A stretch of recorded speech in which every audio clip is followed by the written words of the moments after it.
नमस्कार मित्रों, स्वागत है आपका हमारे YouTube चैनल सत्यम शिवम सनातन में। मित्रों, आज जिस विषय पर हम चर्चा करने जा रहे हैं उसका शीर्षक है सनातन परंपराओं के पीछे का वैज्ञानिक कारण। मित्रों, ऐसा माना जाता है कि हिंदू धर्म दुनिया का सबसे पुराना धर्म है। वेदों में कई ऐसी चीजें लिखी हुई हैं जिन्हें विज्ञान भी सच मानता है। हिंदू धर्म को मानने वाले लोग कई ऐसी चीजों का अनुसरण करते हैं जिसके वैज्ञानिक कारणों से वो अपरिचित है। अक्सर ऐसा होता है कि जब हम कभी अपने एक दोस्त से धोखा खाते हैं तो हम बाकी दोस्तों पर भी विश्वास करना छोड़ देते हैं। बस ऐसा ही कुछ हुआ है हमारे रीति रिवाजों और प्रथाओं के साथ, जिन्हें लॉजिकल और साइंटिफिक होते हुए भी हमने सुपरस्टिशन यानी कि अंधविश्वास नाम देकर अपनाना छोड़ दिया। हम सभी जानते हैं कि अंगूठी को हाथों की उंगलियों में पहना जाता है, लेकिन इन्हीं अंगूठियों को आपने शादीशुदा महिलाओं के पैरों में जरूर देखा होगा। यूं तो आजकल के शहरों में आपको ये सब देखने को नहीं मिलेगा, लेकिन भारत के अधिकतर गांवों और राज्यों में महिलाएं ऐसे ही अपने पैरों में अंगूठियां पहने नजर आएंगी। जैसे कि आपको पता ही होगा कि हमारी ये पुरानी परंपरा सदियों से चली आ रही है। शायद आपको यह परंपरा इलॉजिकल लगती होगी। आखिरकार पैरों में अंगूठियां पहनने का क्या मतलब है? हम भारतीयों सदियों से कई रीति रिवाजों का पालन करते आ रहे हैं, जैसे कि पीपल के पेड़ की पूजा करना, बड़ों के पैर छूना, मंदिरों में घंटी बजाना, टीका लगाना इत्यादि। हम आंख बंद करके इन रीति रिवाजों का पालन करते आ रहे हैं, बिना यह जाने कि इनके पीछे की असली वजह क्या है। आपको ये सारी धारणाएं महज औपचारिकता लग सकती है, जो कि महज हमारे धर्म की पहचान करवाती है, लेकिन इन सारी धारणाओं को मानने के पीछे का असल कारण जानकर आपको हमारे पूर्वजों, धर्म और रीति रिवाजों पर गर्व महसूस होगा। तो आइए समझते हैं इन धार्मिक मान्यताओं और रीति रिवाजों के पीछे के विज्ञान के बारे में। महिलाएं सिंदूर क्यों लगाती हैं? मित्रों, हम सभी ने अपने घर की महिलाओं को सिंदूर लगाते हुए देखा है। जब भी उनसे पूछा जाता है कि आप ये सिंदूर क्यों लगाते हो, तो बस हमेशा एक ही जवाब मिलता है, पति की लंबी उम्र के लिए। अब प्रश्न यह उठता है कि क्या सच में एक लाल रंग लगाने से पति की उम्र लंबी हो जाएगी? वास्तव में इस सिंदूर से उनके पति की तो नहीं बल्कि उनकी उम्र लंबी होने वाली है। दरअसल इसके पीछे का कारण है इसे बनाने में उपयोग किए जाने वाले पदार्थ। जो पदार्थ इसमें प्रयोग होता है वो है नींबू, हल्दी और मरकरी, जो अगर देखा जाए तो हमारे शरीर के लिए काफी ज्यादा बेनिफिशियल है। सिंदूर में जो मरकरी होता है वो ब्लड प्रेशर को रिड्यूस करने में मदद करता है। इसके साथ ही यह स्ट्रेस और स्ट्रेन को भी रिड्यूस करने में मदद करता है। मतलब सीधी सी बात यह है कि यह महिलाओं के लिए अच्छा है। लेकिन अब एक सवाल बाकी है, अगर सिंदूर की इतनी इंपॉर्टेंस है तो फिर विधवा औरतें सिंदूर क्यों नहीं लगाती? मित्रों, ऐसा इसलिए क्योंकि सिंदूर के लगातार प्रयोग करने की वजह से महिलाओं की सेक्सुअल डिजायर बढ़ जाती है। इसी वजह से यह सिर्फ शादीशुदा महिलाएं लगाती हैं, इसलिए विधवाओं को सिंदूर लगाने से मना किया जाता है। महिलाएं चूड़ियां क्यों पहनती हैं? हमारे भारत में महिलाएं हाथों में भर भर कर कंगन व चूड़ियां पहनती हैं। यह केवल उनकी खूबसूरती को बढ़ाती है या सिर्फ यूं ही कल्चर के नाम पर चली आ रही है? कुछ प्रथा में से एक। क्या इसके पीछे भी कोई साइंटिफिक रीजन है? लेकिन आप भी इसके पीछे का रीजन जानकर अचंभित हो जाएंगे। दरअसल चूड़ियां तो मात्र एक जरिया है महिलाओं को हृष्ट पुष्ट और डॉक्टर से दूर रखने का। दरअसल इसके पीछे का लॉजिक यह है कि चूड़ियों के मूवमेंट की वजह से एक महिला के हाथ में लगातार प्रेशर और मोशन के कारण फ्रिक्शन पैदा होता रहता है, जिसकी वजह से उनके शरीर में ब्लड सर्कुलेशन अच्छे तरह से होता है। अगर ब्लड सप्लाई उनके शरीर को बराबर मिलता है तो निश्चित तौर पर बीमारियों के चांसेस बहुत ही कम हो जाते हैं। इसके अलावा एक और कारण यह भी दिया जाता है कि वह यह कि महिलाओं के रिस्ट बोन पुरुषों की तुलना में काफी कमजोर होते हैं, तो एक तरीके से ये चूड़ियां उनकी कलाइयों को प्रोटेक्ट करने का भी काम करती हैं। हाथ जोड़कर नमस्कार करना। मित्रों, दोनों हथेलियों को जोड़कर दूसरे को नमस्ते करना हम भारतीयों के ग्रीट करने का तरीका है। ऐसा करके हम सामने वाले को आदर व सत्कार भी देते हैं। यह प्रैक्टिस शायद आपको हमारे कल्चर का सामान्य सा हिस्सा लगता होगा, वैसे असल में ऐसा है ही। ऐसा करना हेलो या हैंडशेक करने से कई गुना ज्यादा बेहतर है। विज्ञान के अनुसार हाथ जोड़ते वक्त हमारी उंगलियों के टिप्स भी आपस में जुड़ जाते हैं, जो कि एक प्रेशर क्रिएट करते हैं। आप कह सकते हैं कि उंगलियों के ये टिप एक्यूप्रेशर पॉइंट की तरह होते हैं। जब इन्हें प्रेस किया जाता है तब इन पर दबाव पड़ता है। इस दबाव का सीधा सीधा असर हमारे कान, आंख और दिमाग पर पड़ता है। ऐसा करने से हम जिस भी व्यक्ति को नमस्ते कर रहे होते हैं उसे हम ज़्यादा अच्छे तरीके से और लंबे समय तक याद रख पाते हैं। इसके अलावा ऐसा करने से हम हैंडशेक करने से भी बच जाते हैं। जैसा कि आप सभी जानते ही हो, किसी भी इंसान से हैंडशेक करने से हम उनके हाथों में उपस्थित बैक्टीरिया को एक्सचेंज कर लेते हैं, जो संक्रामक बीमारियों को फैलाने का काम भी कर सकता है। यही कारण है कि नमस्ते करने का यह कल्चर भारत तक ही सीमित नहीं रहा, बल्कि पूरी दुनिया में प्रसिद्ध होता जा रहा है। माथे पर टीका लगाना।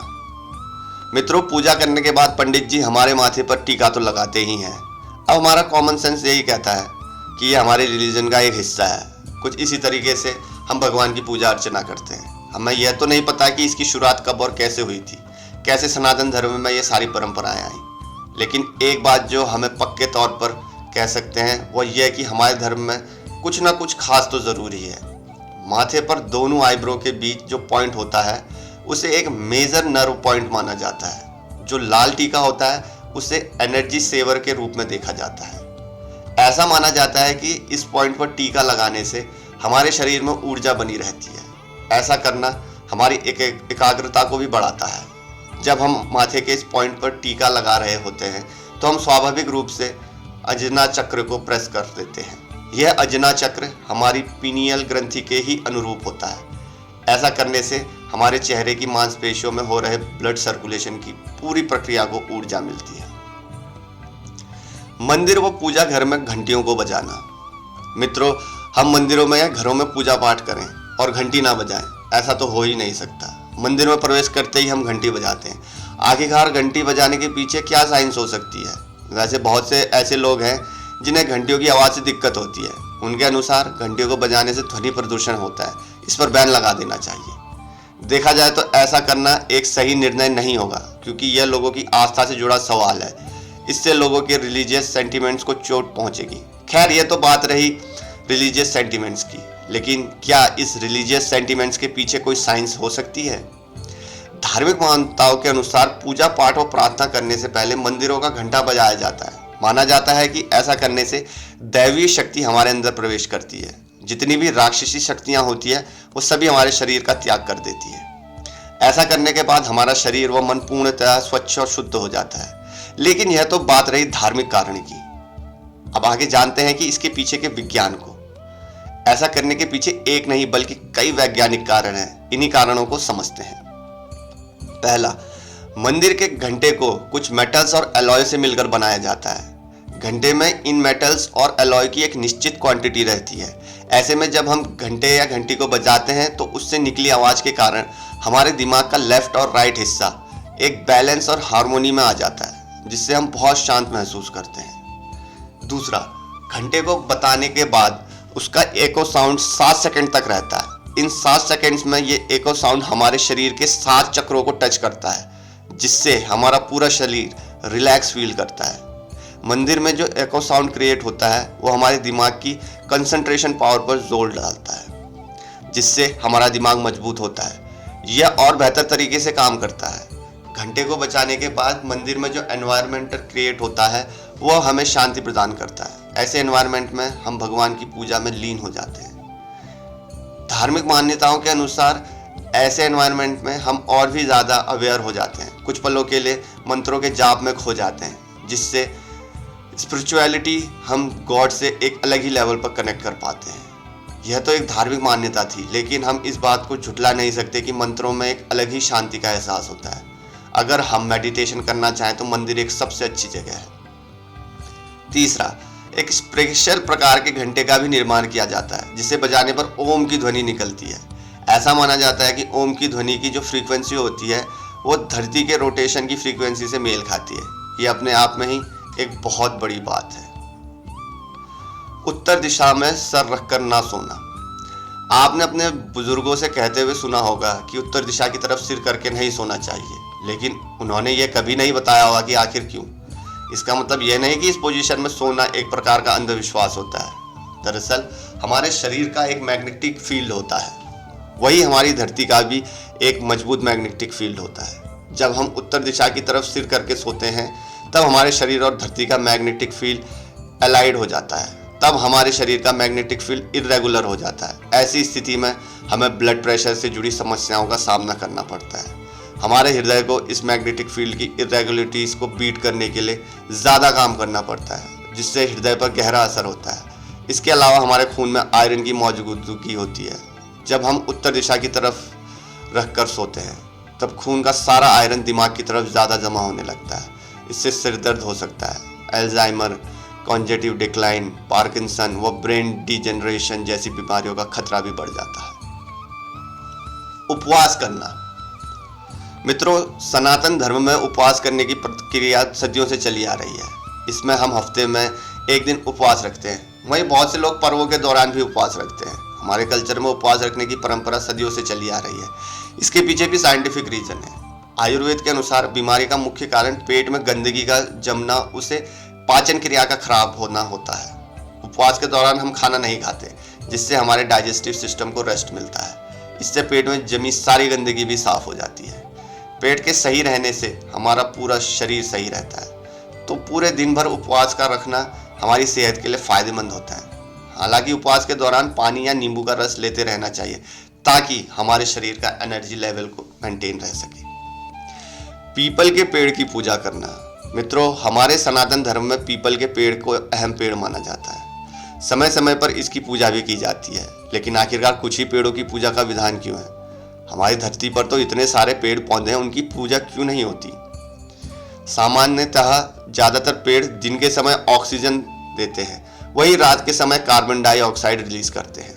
लेकिन पीपल और तुलसी इकलौते ऐसे पेड़ हैं जो दिन और रात पूरे 24 घंटे तक ऑक्सीजन देते रहते हैं। शायद इन्हीं कारणों से हमारे पूर्वजों ने पीपल की पूजा करने का विधान बनाया, जो अभी तक हम इसकी पूजा करते आ रहे हैं। घर के आंगन में तुलसी का पेड़ लगाया जाता है, जिसकी भी हर रोज हम लोग पूजा करते हैं। पैरों की उंगली में रिंग पहनना।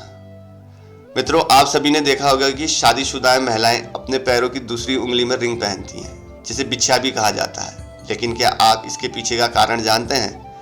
दरअसल पैर की दूसरी उंगली से एक नर्व जुड़ी होती है, जो यूट्रस से कनेक्टेड होती है। जब महिलाएं इस उंगली में रिंग पहनती हैं तो वह एक एक्यूप्रेशर पॉइंट की तरह काम करता है। ऐसा करने से यूट्रस और भी ज़्यादा मजबूत होता है। इसके साथ ही महिलाओं की हेल्दी प्रेगनेंसी होती है। इसके अलावा सिल्वर एक अच्छा कंडक्टर होता है, जो हमारी धरती की पोलर एनर्जी को ऑब्जर्व करके शरीर में पास ऑन कर देता है। हम मूर्तियों की पूजा क्यों करते हैं? मित्रों, ऐसा माना जाता है कि भगवान हर जगह होते हैं, तो फिर हम सिर्फ उनकी मूर्तियों की ही पूजा क्यों करते हैं? विज्ञान के अनुसार देखा जाए तो पूजा करना या प्रे करना एक फॉर्म ऑफ मेडिटेशन है। यानी कि हमें एक जगह बैठकर एक आइडिया में यानी भगवान पर फोकस करना है। जब हमारे दिमाग का कंसंट्रेशन पावर बहुत ज़्यादा बढ़ जाता है, और क्योंकि हम किसी और चीज़ के बारे में नहीं सोच रहे, सिर्फ भगवान को नमन कर रहे हैं, हमारा दिमाग भी काफ़ी हद तक शांत हो जाता है। लेकिन अब प्रॉब्लम यह है कि कुछ लोगों को भगवान के एक आइडिया पर, एक विचार पर नमन करने में मुश्किल होती है। अक्सर उनका ध्यान भटक जाता है, इसलिए फिर लोगों ने मूर्तियों का सहारा दिया। एक मूर्ति अगर उनके सामने रहे तो उनको फोकस करने में आसानी होती है। फिर वो लोग आगे चलकर एक मूर्ति के सहारे के बिना भी भगवान का चिंतन या मेडिटेशन कर पाते हैं। जमीन में बैठकर भोजन करना। मित्रों, भारतीय समाज में अधिकतर लोग जमीन में बैठकर ही भोजन करते हैं, लेकिन इसका एक वैज्ञानिक महत्व भी है। दोनों घुटनों को मोड़कर पालथी मारकर बैठना एक प्रकार का योगासन होता है, जिससे मस्तिष्क शांत होता है। इससे भोजन करते समय मन शांत रहता है, हमारी पाचन शक्ति भी बढ़ जाती है। हम सभी जानते हैं कि खाने से पहले हाथ जोड़कर प्रार्थना करनी चाहिए। जब हम खाना खाने बैठते हैं तो यह बाकी की चीज़ों से ध्यान हटाने का काम करती है, जिसकी वजह से हमारा माइंड सिर्फ खाने पर ही फोकस करता है। इसके साथ ही जब हम फुली कॉन्शियस होकर खाना खाएं तो हम उतना ही खाना खाते हैं जितनी हमारी भूख होती है, ना उससे कम ना उससे ज़्यादा। वहीं हमें नीचे बैठकर खाना खाने से जब हम खाने के निवाले को प्लेट से उठाने के लिए नीचे झुकते हैं, फिर वापस अपनी बॉडी को सीधा करते हैं, इस दौरान हमारे पेट में डाइजेस्टिव जूस उत्सर्जित होते हैं, जिससे हमारा खाना अच्छे से डाइजेस्ट हो जाता है। इसके साथ ही हमारे नीचे बैठने और उठने के वक्त हमारे जॉइंट्स की भी एक्सरसाइज हो जाती है। तो मित्रों, ये थी आज की हमारी वीडियो। आशा करते हैं आपको हमारी आज की वीडियो पसंद आई होगी, और अगर आपको हमारी आज की वीडियो पसंद आई तो हमारे चैनल को सब्सक्राइब और वीडियो को लाइक शेयर करना बिल्कुल मत भूलिएगा। तो मित्रों, मिलते हैं अगले किसी और वीडियो में। तब तक के लिए हर हर महादेव।